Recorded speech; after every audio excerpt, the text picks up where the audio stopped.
மா சாப்பிட்டீங்களா? என்ன நான் பேசுறதை கவனிக்காம போறாங்க?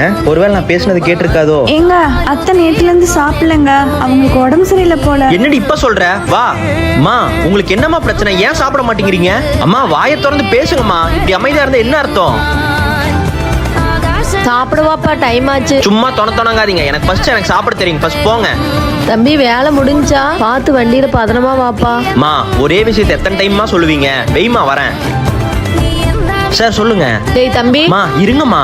ஒரே நிமிஷம் அண்ணா. மா சும்மா ஏமா டார்ச்சர் பண்றீங்க? ஒரு போன் கூட பேச விட மாட்டேங்கிறீங்க. கோயில் பிரசாதம்டா, உனக்கு எந்த பிரச்சனையும் வரக்கூடாது. ஐயோ, நீங்க என் கூட பேசுறதுதான் பிரச்சனை. என் கூட பேசாதீங்க. அதான் நீங்க எனக்கு பண்றது நல்லதே. உங்கனாலேயே நான் டென்ஷன் ஆகி நான் சீக்கிரம் போய் சேர்ந்துருவோம் போல. பையனுக்கு நான் பேசுறதா பிரச்சனைனா உனக்காக இனி நான் பேசல.